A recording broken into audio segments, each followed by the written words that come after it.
things that happen in this world are too cruel for me. And each time these incidents become more and more terrible. It was a sunny day. Daddy Pig was looking after Peppa and George while they were playing in their favorite treehouse. Grandpa Pig had built this treehouse out of unused boards a long time ago, and it had been repaired many times. All would have gone well, but this time Daddy Pig wanted to get inside. So silly of him. To come into our house, you must take off your shoes and say the secret words. What secret words? The secret words are Daddy's big tummy. I think those are silly secret words. It's the rules. Daddy Pig frowned. Again, he was being called fat, even though he considered himself to be of a fit, athletic build. He was called fat too often. He was tired of enduring ridicule, especially from his family members. Ignoring Peppa, he reached inside. Daddy Pig could barely get in there and there wasn't much room. It was very cramped. He squashed his children in. Daddy Pig, you can't come in here without permission, or else we... This door was picked up by Grandpa Pig from the junkyard.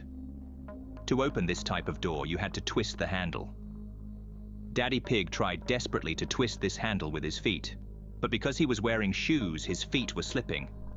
He blocked the passage and could not turn around. They all realized they were stuck. They were very cramped, and soon it became stuffy. It was unbearable. They had to breathe deeply because of the lack of oxygen. It was also getting hot in the house because of the bright sun. They lay like that for about an hour. Now their legs were stiff, and they had a headache. Daddy Pig pleaded guilty, and he decided that he had to take action. George must climb over him to get to the door and turn the handle to open it. Despite his stiff arms and legs, George was able to climb on top of his father. But to let George get down, Daddy Pig moved forward a little, and then Daddy Pig moved too sharply, and George was impaled on a nail. Peppa cried, sitting in the puddle of her brother's blood. She had never been so scared. Urgent help was needed, so Daddy Pig tried to kick the door open with his feet. But the house collapsed with the door down. Now he couldn't get out the door. He found himself locked in and tried to turn the treehouse over again. But he couldn't do it. He was completely weakened. Kids, you've been playing too long. I made chocolate cake for dinner.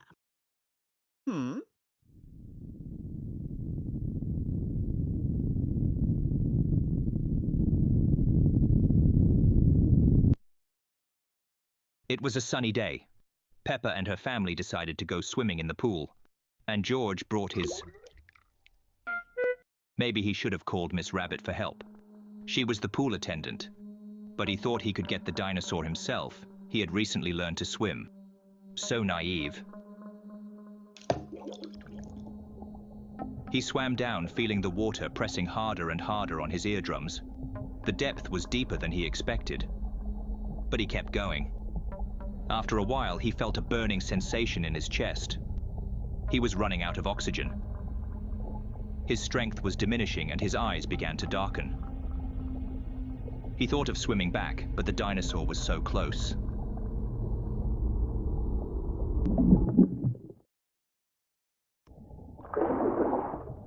A little more and the consequences would have been serious, but he was saved by his father. Daddy Pig was very unhappy with his son's behavior.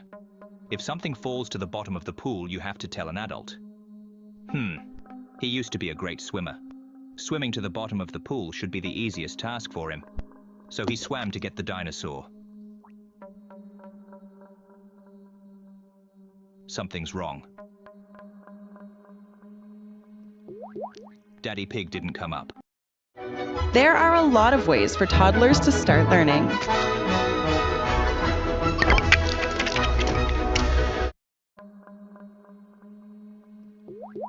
Daddy Pig didn't come up. He just lay at the bottom of the pool, floundering, panic-stricken with his arms and legs. George called for Mummy Pig. She wanted to call Miss Rabbit, but action was urgent.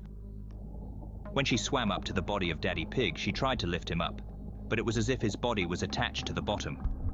There was a water drain at the bottom of the pool that sucked up the water, filtering it. No matter how hard Mummy Pig tried, she couldn't move him.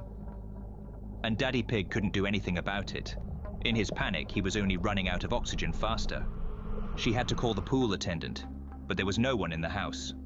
Miss Rabbit had worked her shift and flew to her next job. Maybe hiring her for half the jobs in this village was a bad idea. She started calling everyone she knew who could help. Luckily, Mr. Bull was nearby and was on his way to technically inspect the pool. He was able to de-energize the pump that was pumping the water. By this point, Daddy Pig had been in the water for about 12 minutes. He was only saved because he had done some professional swimming in the past, and the pool water was cold, which slowed down his metabolism. George was very scared. Now he is afraid of the water. He even refused to bathe in the bathtub. The storm lasted all night. Peppa and George were very scared.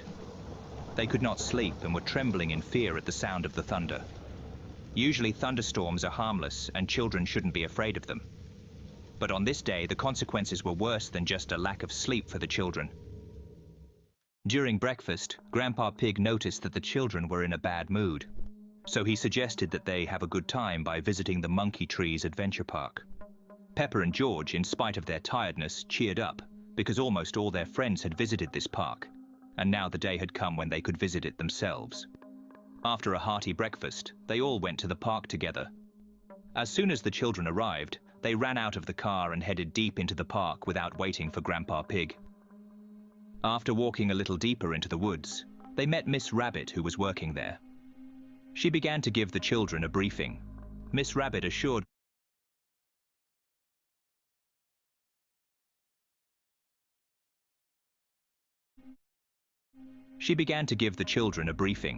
Miss Rabbit assured Grandpa Pig that the children had been instructed and were ready to climb the tall tree. Grandpa Pig stayed at the bottom to take pictures. George asked Miss Rabbit to take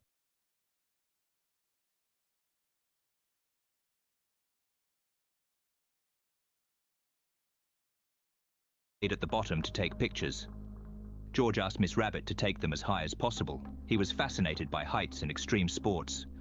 Peppa was uncomfortable. She was afraid to go to the high tree, but she wanted to be with her brother. Miss Rabbit called the children to follow her, and together they began to climb to the top of the tree.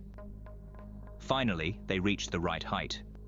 However, as soon as Peppa looked around, she was immediately overcome with panic. She hadn't expected it to be this high up. She wanted to suggest George come back down, but the shock prevented her from saying anything. Besides, she knew George likes heights like this. While Peppa was in a daze, the caring Miss Rabbit had already buckled the safety belt around her waist, and with Peppa's acquiescence, pushed her forward. She began to pick up speed quickly, screaming with fear. At high speed, she caught on a protruding ledge in the rope. Peppa was terrified, hanging over a huge chasm, everything beneath her feet starting to go down. It seemed to her that she might fall any minute. At that moment, George was flying directly behind her. As he accelerated, he crashed into Peppa. Miss Rabbit had not followed the safety rules, launching George without waiting for Peppa to reach the end. The rope was damaged by lightning from yesterday's storm. They should have stood still and waited for rescuers, but Peppa was terrified and started swaying from side to side, which put stress on the rope. Grandpa Pig saw his granddaughter's skinned arm sticking out of a thorny bush. He quickly ran over to rescue Peppa. George was still conscious. He had managed to grab onto a tree branch in flight. All he could do was watch in horror as Grandpa Pig tried to save his sister. The situation was exacerbated by the fact that due to the devastating storm that night, almost all rescue squads were busy. The nearest ambulance was very far away, and the roads were washed out. George couldn't hold on forever. After a few minutes, his arms became stiff and his strength waned. Luckily, Grandpa Pig and Miss Rabbit had managed to put the boxes from the warehouse underneath, and George was only slightly bruised.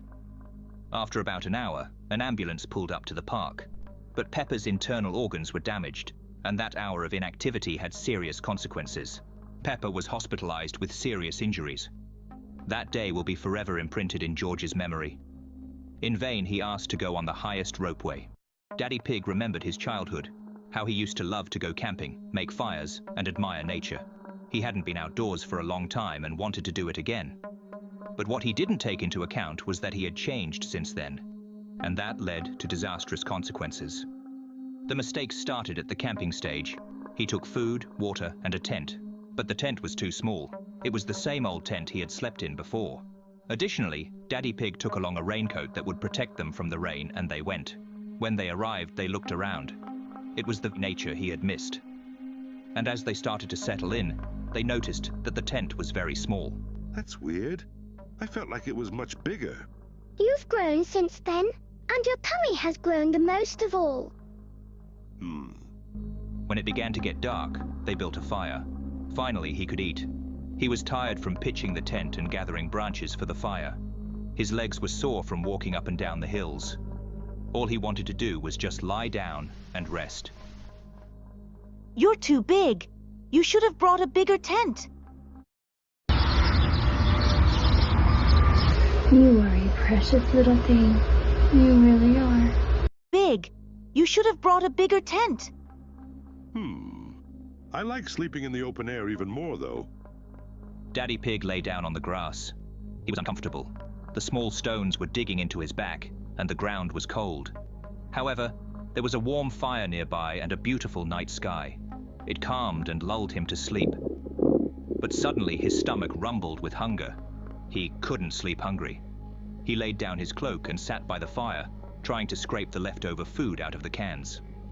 He used to have enough of this tin to fill himself up, but he hadn't taken into account that a lot of time had passed since then. He had taken too little food. It seemed like it couldn't get any worse. Now he's definitely not going to sleep here. The fire's out, and the rain will make him freeze. But there was still an option to wait in the car. He walked to the car as fast as he could to avoid getting wet and tried to open the door. He forgot his car keys in his raincoat. Because of the trees and the fact that the fire was out, he couldn't see where the tent was, but he remembered the approximate direction. But the slippery ground and his fatigue played their part. He went the wrong way and eventually realized he was lost. He tried to shout, but everyone was asleep and no one would have heard him over the noise of the rain. Camping was not successful. He just sat in the cold rain. He had already forgotten about hunger. Now, besides the fact that his legs were aching from the physical exertion, they were starting to aching from the cold. It scared him that no one would help him. He needed to take matters into his own hands. He saw a cave. It seemed dry inside. He could spend the night there, and by morning the rain would be over and he could find help. He tried to squeeze in with all his might, but his stomach clenched like in a vice. He tried to move back, but a cold stone pressed against his back. He kept trying to shift some way, but his stomach was too big. At the end, he realized that he couldn't get out, that he was stuck here and couldn't help himself. Fear and panic enveloped his body. And the next morning, his family found him, dead.